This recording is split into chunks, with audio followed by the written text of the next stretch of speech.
Thomas. Welcome to the Progressive Soapbox. So I have a dilemma. I have two competing narratives, and I don't know which narrative is true. Now, mind you, that's somewhat arrogant because I'm assuming that one is true, but I think one is true. I just don't know which one. And yes, it could be some variation of it, but here's the thing. It's a case for and against Sanders. What I mean is, I can take the perspective that what he's doing is not... Let me put it this way. I've heard people make this case that says, well, look, Sanders is just being a sheep herder. Hey, I've made that case myself. Just saying, Sanders is a sheep herder. He's just pulling people back into the Democratic Party. I've also heard the case of, well, no, there's no way to pull away right now. And because he can't necessarily pull away right now at this very moment, he has to work within the party itself. Maybe. Now, personally, I give more credence to his ability to yank away. But just because I give more credence to it doesn't necessarily mean that he believes that. And can he have a perspective that gets him more than just the flack right now? Like, what I mean is, let's take the case at 4 first. Let's go with that one. Sanders works with the Democrats. Don't ask me why he's doing this, but whatever. He works with the Democrats. Now, he knows that for the time being he's working with the Democrats, he's going to get a certain amount of media attention and everything else. Meaning, he's in the limelight. He's the most popular senator. He's in the limelight. You can't shoo him away at this point. Is it possible that he's looking at it as, at a certain point, he's so saturated into political culture or American culture that he becomes a kingmaker of sorts? I don't think Sanders wants to be president. I mean, honestly, I really don't.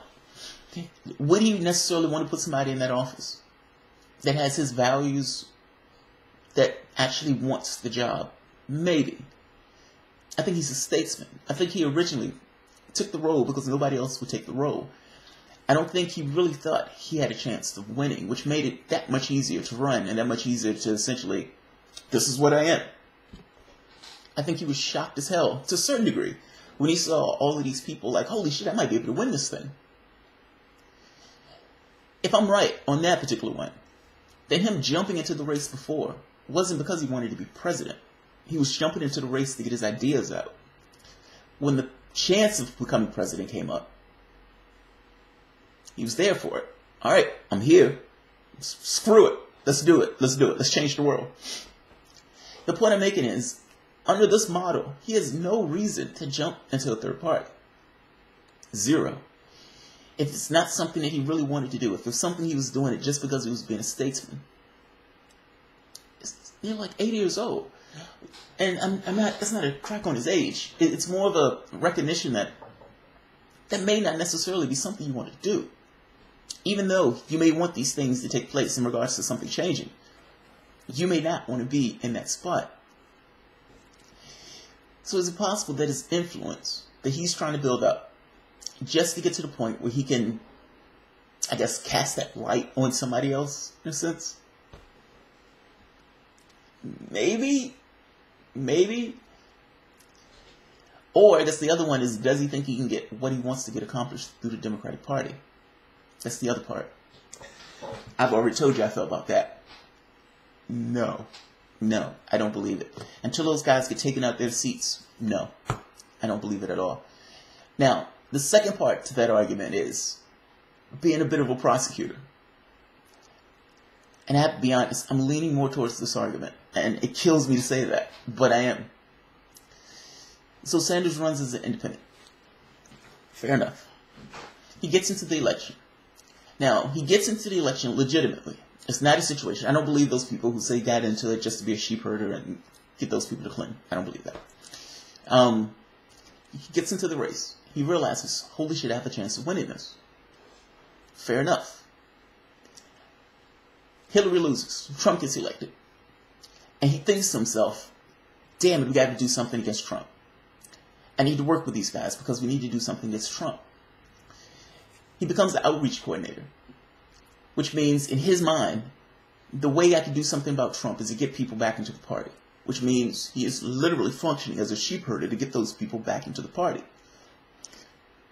while at the exact same time functioning in this way, still doing a Russian narrative and everything else, essentially being a Democrat. He's falling in line with the values of the party.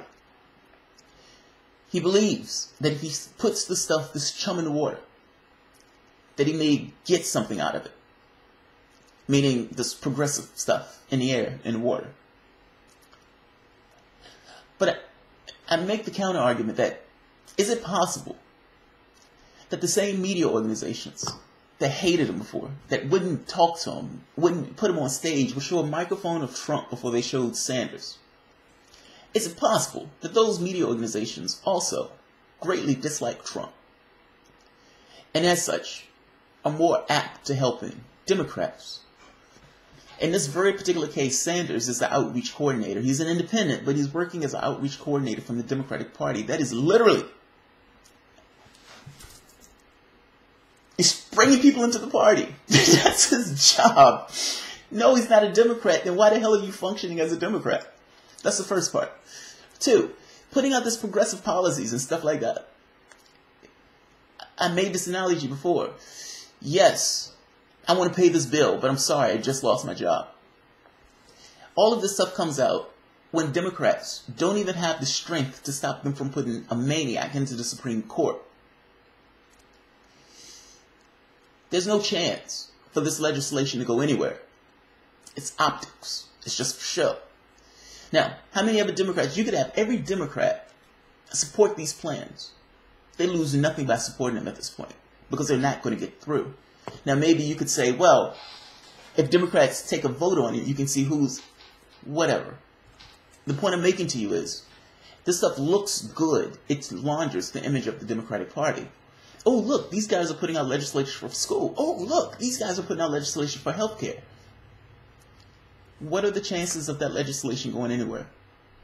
Why is this legislation being put up when they have no power whatsoever in any branch of government, including the Supreme Court? So it's like, I get it. Even if Sanders thinks he's doing a good thing in a sense, it's like, yeah, but in practice, not necessarily your purpose. I don't necessarily know your purpose. I don't want to give dark motives. I'm just saying in practice, ultimately, it only launders the image of the party. It functionally has no other merit other than laundering the image. The reason I'm saying it has no other merit is because it's not going anywhere. It's not like when that legislation will get through anything. It's not like the people in his own party would vote for that legislation. It's a moot point. So why are you putting out moot points? Why are you putting out moot points? Is it just to get that stuff out into the public consciousness? Maybe. Maybe. I don't know. But this is my dilemma. I don't necessarily know the lens with which to look with Sanders. Nobody's objective. Everybody gets their appraisal to some degree wrong. I know how I feel about the guy. How I feel about the guy has nothing to do with what I'm actually appraising them. Those things are different. It's like, you can feel a particular way about anything. What is the thing that I'm analyzing? Objectively. I don't know. I don't know. Hence my dilemma. I don't necessarily know where that goes. I don't necessarily know which one I lean towards. I do know from a functional standpoint, taking out any intention from Sanders or anybody else, just action. What does this action result in? I don't like it. I don't like it. I understand he may think he's doing a good thing. What I see is, oh, here's an ad, or here's a newspaper article, here's a clipping, here's something in the press that says the Democratic Party put up health care. Nobody asks the second question of, wait a minute, are the Democratic Party going to sign single-payer health care? No, they're not. They're not. Oh, here's this other thing that came up about free college. Is Chuck Schumer going to sign free college? No, he's not.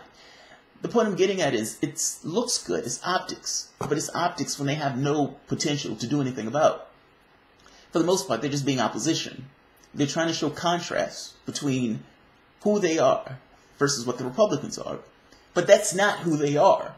That's just where they're standing. That's a difference in those things.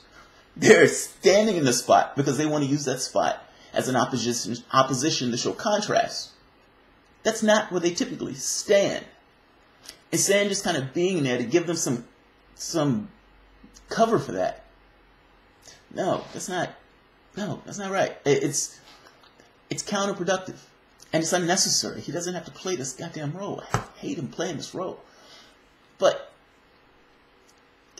that doesn't allow me to add any particular dark mark to his character on this. He may think he's functioning perfectly fine, even though I think he's functioning horribly. So, that's my dilemma. I don't know the lens with which to look with Sanders. So, give me your opinions. Give me your advice. Alright guys, if you enjoyed the content, feel free to share, like, comment. Well, definitely comment. I think this one is interesting. And of course, you can support on Patreon. Thanks guys.